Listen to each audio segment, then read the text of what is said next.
Hello friends, कैसे हैं आप सभी का मेरे चैनल में फिर से स्वागत है। आज हम बात करेंगे एलर्जिक राइनाइटिस की। एलर्जी क्या होती है वो हम आज देखेंगे। कोई भी पदार्थ है, कोई भी सब्सटेंस है जिसके खिलाफ हमारी बॉडी रिएक्ट करती है ना। तो हमारी बॉडी में बहुत सारे सिम्टम्स आ जाते हैं अलग अलग टाइप्स के, जैसे कि रैशेस हो जा रहे हैं, स्नीजिंग आ रही है, नोज़ ब्लॉक हो रही है ना, और भी अदर सिम्टम्स आते हैं, फीवर वगैरह आ जाता है। तो इसके बारे में आज हम बात करते हैं। एक्चुअली होम्योपैथी में एलर्जी की बहुत ही नेचुरल, सेफ और इफ़ेक्टिव दवाइयाँ हैं। उन दवाइयों के बारे में हम यहाँ पर डिस्कस करेंगे कि किन दवाइयों का क्या असर है और कैसे, किस कंडीशन में, किस टाइप के सिम्टम्स में हमको कौन सी दवाई देना है और इस समस्या को हमें दूर करना है।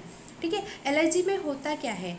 एलर्जी कई टाइप्स की होती है, जैसे एलर्जिक राइनाइटिस होती है, एलर्जिक साइनोसाइटिस होती है, एलर्जिक ब्रोंकाइटिस होती है, अस्थमा वगैरह भी हो जाता है। तो जो सिम्टम्स, किस टाइप की एलर्जी हमारी बॉडी में आ रही है, कैसे इफेक्ट कर रही है, उस पर डिपेंड करता है। जैसे एटिकेरिया सभी जानते होंगे ना, जैसे किसी पर्टिकुलर सीजन में ऐसे पूरी अपने हाथों में ऐसे चिकत्ते पड़ जाते हैं, कुछ टाइम तक वो रहते हैं और फिर वो ठीक हो जाते हैं, तो वो एटिकेरिया हो जाता है। बहुत ज़्यादा इचिंग हो रही है बॉडी में, इचिंग की वजह से रेडनेस हो रही है, रैशेस हो रहे हैं बॉडी में, बहुत ज़्यादा प्रॉब्लम हो जाती है। बेबीज़ में भी होता है, हम कई बार देखते हैं ना कि न्यूबॉर्न बेबी होता है, उनको एलर्जी होने लगती है, रेडनेस आ जाती है, उनके छोटे छोटे सुंदर सुंदर से हाथों में रेडनेस हो जा रही है, दाने वगैरह आ रहे हैं, एलर्जी हो रही है, इचिंग हो रही है, इरिटेशन हो रहा है, उनको वो हो जाता है। वो एक समय के साथ धीरे धीरे ठीक हो जाता है जैसे जैसे बच्चे बड़े हो जाते हैं। और ऐसा नहीं है, ये देखो एलर्जी जेनेटिकली भी होती है और फिर आफ्टर मतलब एडल्ट पर्सन में भी हो जाती है कई बार कि अचानक से कुछ चीज़ों की वजह से बॉडी रिएक्ट करने लगी है ना। अलग अलग टाइप की एलर्जी, जैसे हम कहें फूड एलर्जी, जैसे हम कोई पर्टिकुलर फूड खा रहे हैं, जैसे नट्स खा रहे हैं, किसी को मूंगफली खाने के बाद एलर्जी हो जाती है ना, कुछ सिम्टम्स अपीयर होने लगते हैं।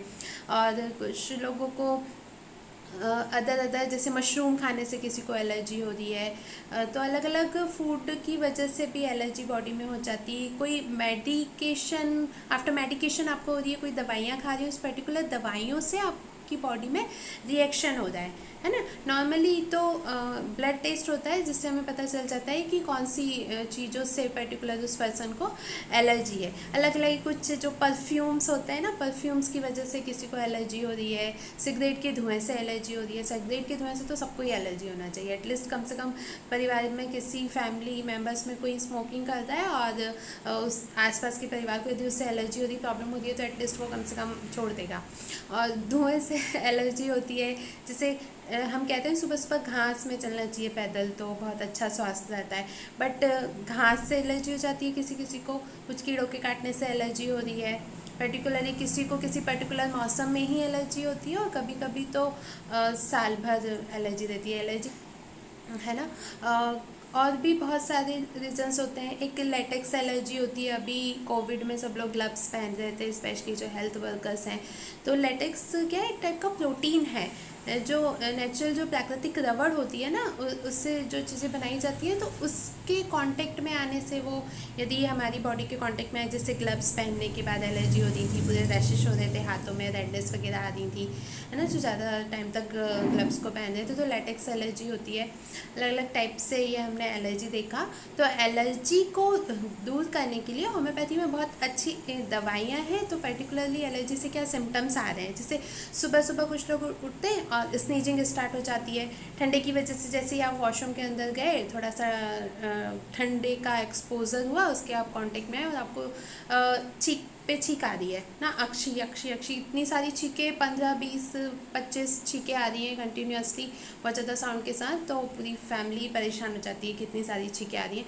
तो वो छींक आने लगती हैं, फिर हेडेक होता है, किसी को बहुत ज़्यादा डिस्चार्ज होता है, नेजल डिस्चार्ज हो रहा है, तो बहुत इचिंग हो रही है, आँखों से पानी आ रहा है, रेडनेस हो रही है, इतनी ज़्यादा इचिंग होती है कि पूरी नोज़ ईच कर रही है, या फिर ऐसे पूरे आँखों के आसपास उसे रेडनेस और रीचिंग हो रही है ना। इसके अलावा भी कोई सिम्टम्स आ जाते हैं कि जब वो डस्ट पार्टिकल हमारी बॉडी के अंदर चले जाते हैं, या फिर जो फूड एलर्जी है, तो फूड एलर्जी में क्या होता है, हमने जो फूड खाया वो हमारी अंदर चला गया स्टमक में, तो उसकी वजह से पेट दर्द हो रहा है, वॉमिटिंग हो रही है, इस टाइप के सिम्टम्स भी कई बार देखने में आते हैं। तो ऐसे अलग अलग टाइप से एलर्जी है। तो हम यहाँ पर देखेंगे कि पर्टिकुलरली होम्योपैथी में इसकी क्या क्या दवाइयाँ हैं और इन दवाइयों होम्योपैथी दवाइयों की बात करें तो बहुत सारी दवाइयाँ हैं, जैसे आर्सेनिकम एल्बम। अब कब हम देते हैं, पर्टिकुलरली हम सिम्टम्स को देखते हैं कि कौन से पेशेंट में कौन से सिम्टम्स आते हैं जो मैच करें, उसके हिसाब से देंगे। यदि आपको ऐसा फील हो कि बहुत ज़्यादा थिन नेजल डिस्चार्ज हो रहा है और बहुत ज़्यादा प्यास लग रही है और आपको बर्निंग हो रही है ना, जलन हो रही है नोज़ के अंदर, थ्रॉट के अंदर आपको ऐसी जलन सी महसूस हो रही है, तो उस टाइम पे आप आर्सेनिकम एल्बम 30 देंगे। ठीक है।